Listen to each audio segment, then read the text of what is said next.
Il était une fois, dans le tourbillon de la vie, un étudiant avait laissé derrière lui tout ce qu'il aimait. Il avait quitté son pays natal et s'embarque vers la France, une terre inconnue, un nouveau monde. Il a quitté son pays, s'éloignant douloureusement de ses parents, de sa famille, de ses amis, dont les éclats de rire résonnaient encore d'une nostalgie poignante dans son cœur.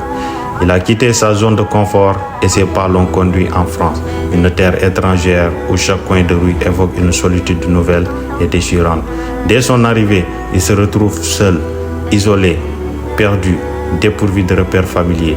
Les arrangements chaleureux de son pays d'origine sont remplacés par des décors étrangers. Les visages indifférents des passants devant lui reflètent le froid inhospitalier de cet environnement inconnu, accentuant davantage son sentiment d'étrangeté. Aucun regard amical, aucun sourire compatissant ne vient dissiper le brouillard dense de sa solitude, laissant son cœur plongé dans une tristesse profonde. Le premier jour était teinté d'excitation, mêlé d'une pointe de peur. Mais rapidement, cette aventure s'était transformée en un dédale d'obstacles.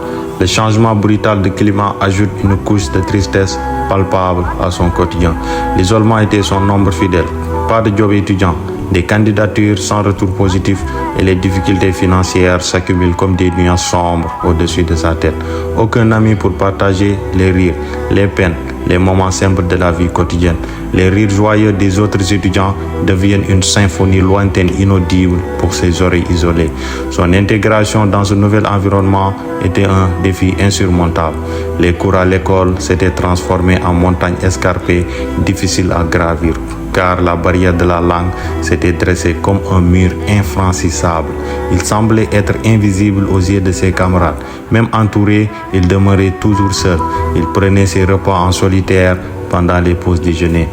Au fil des jours qui s'étiraient comme des ombres interminables, l'étudiant étranger se trouvait noyé dans un océan de solitude. Assis souvent seul sur un banc dans les jardins, il devenait un spectateur silencieux du monde agité qui l'entourait. Parfois, lorsque la solitude devenait trop accablante, il se rendait près de la Seine.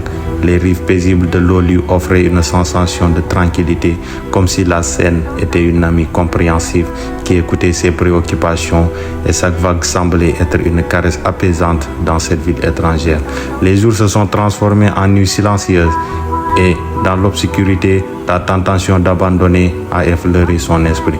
Pendant les nuits, il cherchait désespérément le sommeil, essayant chaque position comme des échappatoires éphémères, mais ne parvenait pas à trouver le sommeil, ayant l'esprit erré dans l'insomnie persistante. Le poids du désespoir était insupportable. La conviction que sa vie était vouée à l'échec lui serrait le cœur. Les difficultés semblaient insurmontables et le désespoir s'installait dans chaque recoin de son cœur. Il pensait souvent à abandonner et à rentrer chez lui, persuadé que sa vie en France était vouée à l'échec. Les rêves semblaient irréalisables. Pourtant, au milieu de cette tristesse, une étincelle de résilience brillait toujours dans son regard. Malgré les larmes silencieuses, malgré l'envie de tout laisser tomber, il tenait bon. Chaque échec devenait une leçon. Chaque moment de solitude, un pas de plus vers la découverte de sa propre force intérieure. C'est dans ces moments de désespoir que la résilience se forge. Autour d'une table, une variété de plats rassemble les saveurs du monde entier, révélant ainsi la richesse de la diversité. Les langues étrangères ne sont plus des barrières, mais des ponts entre des personnes aux histoires variées. Ne cédez pas à la tentation de l'abandon. Même au milieu de l'isolement, vous n'êtes pas seul. Ensemble, main dans la main, surmontons ces défis. Construisons un réseau d'entraide, car il y a toujours de la lumière, même dans les moments les plus sombres. Au milieu des rires partagés et des instants de camaraderie, il a su créer des liens, transformant la solitude en une mélodie d'amitié naissante. Ainsi, en plein cœur de cette nouvelle aventure, l'espoir renaît illuminant le chemin de l'étudiant, de promesses et des sourires. À la fin de cette triste histoire, mes mots portent un message d'encouragement. À tous les étudiants étrangers qui, comme lui, font face à des difficultés similaires, je vous dis, ne vous laissez surtout pas submerger par le désespoir, car vous n'êtes pas les seuls dans ce périple. Les tempêtes ne durent pas éternellement et la lumière trouve toujours le chemin de percer les nuages.